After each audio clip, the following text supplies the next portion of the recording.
all over မင်္ဂလာပါခင်ဗျာကုစပေါ် channel လေးကြိုဆိုလိုက်ပါတယ်ဒီ file ကတော့ဒုတိယ file ဖြစ်ပါတယ်ပထမဦးဆုံးသုံးသပ်မဲ့ပွဲစီကတော့ water boy မဲ့အသေးနဲ့ Bayern Munich ရဲ့ပွဲစီဖြစ်ပါတယ်ဝေးကလာစားတဲ့ Bayern တဲ့ကတော့နှလုံး90အနိုင်ပေါက်အောင်ဖြစ်ပါတယ်ဂိုးပေါင်းကြီးကတော့4လုံး80အနိုင်ပေါက်အောင်ဖြစ်ပါတယ်ဒီနေ့တဲ့လုံးရဲ့ကာယဖော်လေးကိုကြည့်ရမယ်ဆိုရင်တော့ Asia water boy မဲ့တဲ့ကာယဖော်လုံးဝမကောက်ပါဘူး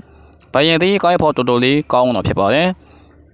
ဒါပေမဲ့ညာဒေါ်မန်နိုင်ထားတဲ့အတွက်ဒီပွဲစဉ်မှာဘိုင်ယန်မဖြစ်မနေအနိုင်ရရှိဖို့လိုအပ်နေတာဖြစ်ပါတယ်ဒါပေမဲ့ဝါတာတဲ့ကတော့တိုက်စစ်ဆုံးမယုံနေတာဖြစ်ပါတယ်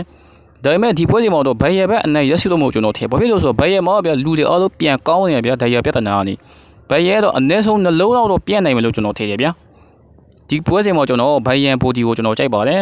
ကျွန်တော်စီမှာဖိုက်တော့လို့အကောက်တဲ့ဖွဲ့ပြီးလက်ကစားလို့ရပါတယ်ခင်ဗျာ Viber ဖုန်းနံပါတ်3998858839ကိုလာရောက်မေးမြန်းဆက်သွယ်နိုင်ပါတယ်ခင်ဗျာ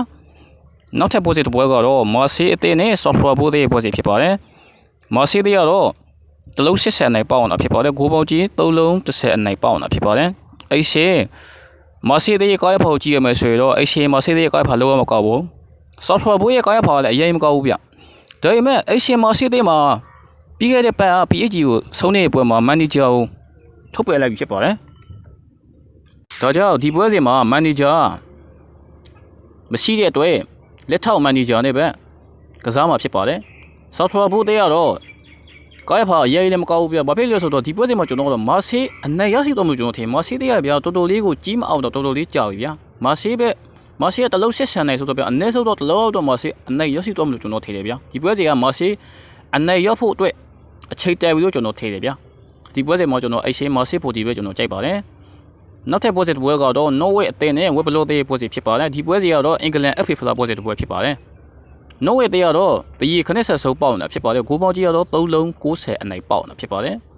အဝေးကလောက်စားတဲ့ Weblo တဲ့ကလည်းကားဖော်အရင်ကောက်ဘူးဗျဒါပေမဲ့ Norway တဲ့ကတော်တော်လေးကားဖော်တော်လေးကောင်းနေတာဖြစ်ပါတယ်ဒါပေမဲ့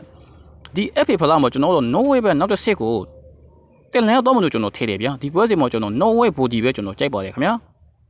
နောက်ထပ်ပွဲစဉ်တစ်ပွဲကတော့ Lazio အသင်းနဲ့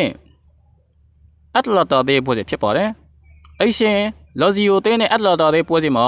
အဝေးလောက်စားတဲ့အတလာတာတဲ့ကတော့တရီ90အစုပ်ပေါက်နေတာဖြစ်ပါတယ်။ဂိုးပေါင်းကြီးကတော့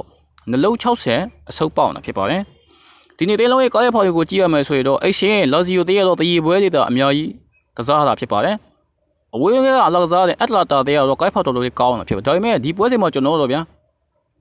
တရီရလဲလောက်ပဲဒီပွဲစီကပြီးဆုံးတော့မလို့ကျွန်တော်ထဲဘာဖြစ်လဲဆိုတော့ဗျာအဲ့ရှင်လာဇီယိုတဲ့ကတော်တော်လေးမှကြောတဲ့အသင်းသေးတယ်ဖြစ်ပါတယ်ဒါပေမဲ့ကျွန်တော်ကဒီပွဲစဉ်မှာဗျာတရီ90နိုင်မယ်ဗျာလာဇီယိုယူတရီ90အောင်နိုင်မယ်ဗျာဘာဖြစ်လဲဆိုတော့လာဇီယိုကတရီလောက်ကစားနိုင်တယ်ဗျာဘာဖြစ်လဲဆိုတော့လာဇီယိုကမဖြစ်မနေနိုင်အောင်နိုင်သွားနိုင်တယ်နော်ဒါပေမဲ့ကျွန်တော်တို့ဗျာဒီပွဲစဉ်မှာတော့အဲ့ရှေလာဇီယိုဘော်ဒီကိုကျွန်တော်ကြိုက်ပါတယ်ခင်ဗျာအားလုံးစိတ်ပြကြပါသေးဗျာကျွန်တော်နောက်ထပ်တစ်ဖိုင်ကြံပါသေးတယ်ခင်ဗျာ